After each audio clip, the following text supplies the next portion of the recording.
អូខេអញ្ចឹងវីដេអូនេះខ្ញុំមកឆ្លើយតប comment តាក់ទងជាមួយនឹងវីដេអូមួយនេះដែលបងប្អូនធ្លាប់ឆ្ងល់ថានៅពេលដែលគេចាក់ក្លិកយើងរសើបប៉ុន្តែនៅពេលដែលយើងចាក់ក្លិកខ្លួនឯងបែរជាមិនរសើបអីទាំងអស់អញ្ចឹងដូចជា comment នេះជាដើមគាត់បាននិយាយថាមិនខ្ញុំចាក់ខ្លួនឯងរសើបតែមនុស្សធាត់ពេលចាក់ខ្លួនឯងរសើបនឹងខ្ញុំចាក់ខ្លួនឯងរសើបនឹងអត់ផងចាក់ខ្លួនឯងក៏រសើបដែរអញ្ចឹងទៅគឺមាន comment ប្រហែលនេះច្រើនមែនតើអញ្ចឹងអាចថាជាកំហុសខ្ញុំដែលបកស្រាយអត់សូវច្បាស់តែតាមពិតវាគឺជាវីដេអូតពីឆ្ងល់តាមខ្ញុំអេពីសូតទី10ទេអាហ្នឹងខ្ញុំបកស្រាយបានច្បាស់បើសិនជាចង់មើលអាចចូលទៅមើលបាននិយាយទៅមិនបានយើងចាក់ខ្លួនឯងទៅនៅតែរសើបតាមពិតការរសើបគឺមានពីរបែបការរសើបមួយគឺជាការរសើបបែបស្រាវហើយការរសើបមួយទៀតគឺជាការរសើបបែបនៅអត់ស្ងៀមពុតពេនខ្លួនឬក៏កត្រាក់អីជាដើមដូចជាពេលដែលយើងងាស់អីចឹងគឺយើងកត្រាក់បើសិនជាមានគេចាក់កលិចយើងគឺយើងធ្វើការពុតពេនខ្លួនបត់បែននិយាយរួមគឺជាយន្តការមួយដែលរាងកាយឲ្យយើងគេចពីគ្រោះថ្នាក់ព្រោះវាសុទ្ធតែជាតំបន់សំខាន់ឬក៏មានអវយវៈសំខាន់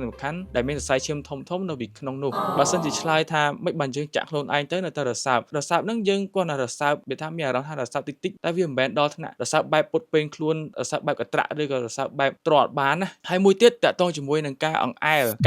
ហើយនឹងការចាក់កលិចគឺផ្សេងគ្នាទោះបីជាយើងអង្អែលខ្លួនឯងតាមកន្លែងផ្សេងក៏វានៅតែព្រឺដែរតែបើសិនជាឲ្យអ្នកដទៃអង្អែលយើងគឺវាព្រឺជាងយើងអង្អែលខ្លួនឯងប៉ុន្តែបើសិនជាយើងអង្អែលខ្លួនឯងក៏វានៅតែព្រឺដូចគ្នាអូខេឥឡូវតាក់ទងជាមួយនឹងបាតជើងវិញមានខមមិនជាច្រើនតាក់ទងជាមួយនឹងបាតជើងដូចជាចូលបាតជើងបងមិនបាតជើងរសើបមិនខ្ញុំបាតជើងរសើបអញ្ចឹងបើបាតជើងវិញរសើបតមិនបាននិយាយទៅគឺសុំឆ្លើយខ្លីៗទៅទោះបីជាយើងឬក៏អង្អែលបាតជើងខ្លួនឯងក៏វារសើបជាងកន្លែងផ្សេងដែរកន្លែងផ្សេងក៏រសើបព្រឺតិចទេប៉ុន្តែបើសិនជាយើងបាតជើងគឺវារសើបខុសពីកន្លែងផ្សេងមែនអត់នោះក៏ដោយសារតែបាតជើងយើងគឺជាកន្លែងដែលប្រមូលផ្ដុំទៅដោយសរសៃប្រសាទច្រើនជាងគេបង្អស់នៅលើតួខ្លួនរបស់យើងគឺវាមានរហូតដល់ជាង20000ឯណោះអញ្ចឹងហើយសរសៃប្រសាទច្រើនគឺវាផ្ដល់សញ្ញាទៅខួរក្បាលច្រើនអញ្ចឹងហើយទើបវារសើបជាងកន្លែងផ្សេងប៉ុន្តែវានៅតែជាប្រភេទរសើបបែបព្រឺដដែលពលគឺគ្រាន់តែមានអារម្មណ៍ដឹងថារសើបតែវាមិនមែនជាការរសើបបែបពុតពេងខ្លួនទ្រាំបានឬក៏កន្ត្រាក់នោះទេអូខេអញ្ចឹងខ្ញុំសូមស្រាយចម្ងល់ប៉ុណ្ណឹង